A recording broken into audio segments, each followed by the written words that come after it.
कक्षा 9वीं के सभी विद्यार्थी ध्यान दें। आज की इस क्लास में वार्षिक परीक्षा की तैयारी के लिए विज्ञान का सेट बी हम कंप्लीट करेंगे। पिछले वीडियो में हमने सेट ए पढ़ा है, आज हम सेट बी पढ़ेंगे। तो पूरा वीडियो लास्ट तक देखें। फुल सॉल्यूशन भी आपको मैं दूंगी इसी वीडियो में। आपको नंबर में दूंगी वीडियो के डिस्क्रिप्शन में, ताकि आप कॉल कर ले और पीडीएफ आपको मिल जाए। तो चलिए शुरू करते हैं हमारे प्रश्नों को। तो इस तरह के निर्देशांक रहेंगे आपके हिंदी और इंग्लिश दोनों में। और आपका पहला प्रश्न रहेगा, सही विकल्प चुनिए। तो पहला है, द्रव्य धातु का नाम है। द्रव्य धातु का क्या नाम है? पारा। दूसरा है, जी का सर्वाधिक मान होता है। तो जी का सर्वाधिक मान कहाँ होता है? ध्रुवों पर। तीसरा है, शुष्क बर्फ क्या है? तो शुष्क बर्फ क्या है? ठोस कार्बन डाइऑक्साइड है। चौथा है, कार्बन का परमाणु द्रव्यमान होता है तो कितना होता है? 12 होता है। पांचवा है आपका, परमाणु के नाभिक की खोज किसने की थी?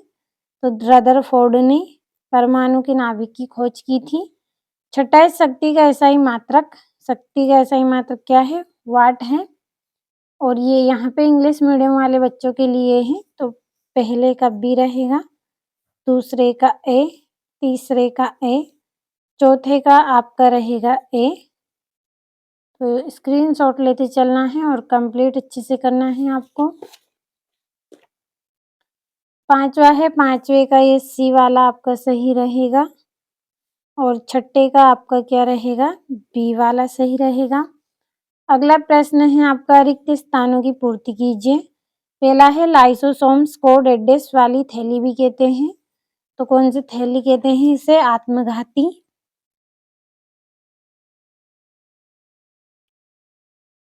आत्मघाती थैली भी इसे बोला जाता है। दूसरा है, परमाणु के नाभिक में उदासीन कण डेडेस होता है। तो कौन होता है? न्यूटन।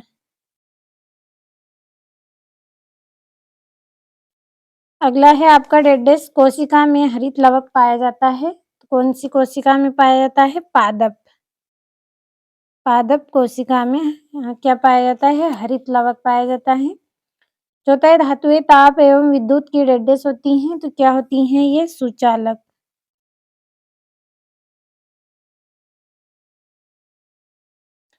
पांचवा, निलंबन कणों का व्यास डेडेस मीटर होता है। 10⁻⁻5 मीटर होता है। और वाष्पीकरण से डेडेस उत्पन्न होता है। तो क्या उत्पन्न होता है वाष्पीकरण से? ठंडक उत्पन्न होती है। और इंग्लिश मीडियम वाले बच्चों के लिए भी पहले ही कंप्लीट कर दिए हैं। अब बढ़ते हैं अगले प्रश्न की ओर। तो तीसरा प्रश्न, सही जोड़ी लिखिए। तो आपकी जो पहली जोड़ी है वो है, कार्य करने की क्षमता क्या कहलाती है? ऊर्जा। दूसरा है, दूरी मापक यंत्र। तो इसका आंसर रहेगा ओडोमीटर से दूरी को मापते हैं। तीसरा है, एक जूल। तो इसकी जोड़ी रहेगी 1 न्यूटन गुणित 1 मीटर।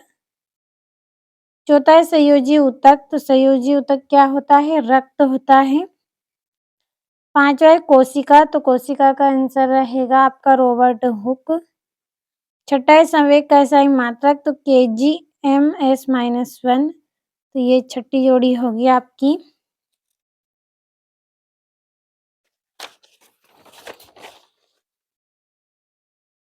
और यहाँ पे हम नंबर डाल लेते हैं जोड़ियों पे। छठी जोड़ी है, पांचवी जोड़ी पहली जोड़ी रहेगी, और ये वाली आपकी दूसरी, चौथी, और ये वाली तीसरी। अगला जो प्रश्न है, एक वाक्य में उत्तर दीजिए। तो पहला है, आयोडीन एवं एल्कोहल के विलयन को क्या कहते हैं? तो टिंचर आयोडीन कहते हैं। तो यहीं पे लिख लेते हैं, टिंचर आयोडीन। अगला है, बल का एसआई मात्रक लिखिए। तो बल का एसआई मात्रक क्या है? n² Newton square. और एक ऐसी धातु जो कमरे के ताप पर द्रव्य अवस्था में पाई जाती है। तो कौन सी धातु है? पारा। चौथा है, संवेग का एसआई मात्रक लिखिए। तो संवेग का एसआई मात्रक रहेगा GMS-1। अगला है तंत्रिका ऊतक का नाम लिखिए, तो क्या है? न्यूरॉन।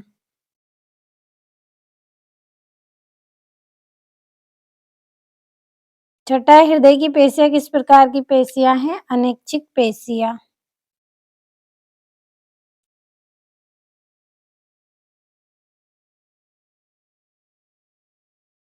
ये एक वाक्य में उत्तर हो गए हैं और ये इंग्लिश मीडियम वाले बच्चों के लिए है। और अगला प्रश्न है आपका, सत्य असत्य लिखिए। पहला है हृदय पेशियाँ ऐच्छिक होती हैं, तो ये गलत रहेगा। दूसरा, कंपोस्ट में कार्बनिक पदार्थ तथा पोषक तत्व बहुत अधिक मात्रा में पाए जाते हैं, तो सत्य रहेगा।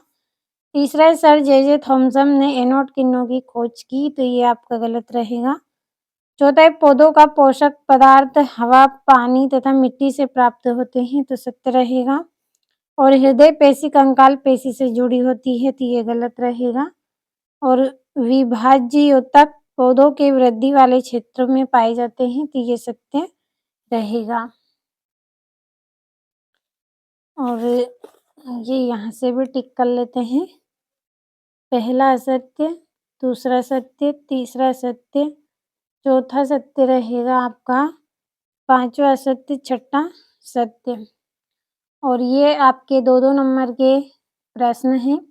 इन प्रश्नों के आंसर की पीडीएफ आपके लिए तैयार की है। अगर आपको पीडीएफ लेना है तो वीडियो के डिस्क्रिप्शन में आपको नंबर मिल जाएंगे, कॉल कर लीजिए, पीडीएफ आपको मिल जाएगी। और ये यहाँ से आपका ये 9वां, 10वां, 11वां प्रश्न है। और ये यहाँ से कंप्लीट करना है आपको। और ये 14वां प्रश्न है आपका।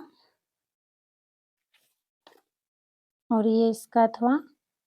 पूरे मोस्ट इम्पोर्टेंट क्वेश्चन मैं आपको पढ़ा रही हूँ वार्षिक परीक्षा के लिए। अगर आपको वास्तव में वार्षिक परीक्षा में अच्छे अंक लाना है तो पूरे प्रश्नों को कंप्लीट ज़रूर करें। और ये आपका 20वां प्रश्न है। और यहाँ से 22वां प्रश्न। तो आपका समय भी मैंने कम लिया है, सभी प्रश्नों को मैंने आपको यहाँ पे पढ़ के नहीं बताया है क्योंकि समय अधिक लगेगा। कम समय में ही आपको पूरे प्रश्न बताए हैं।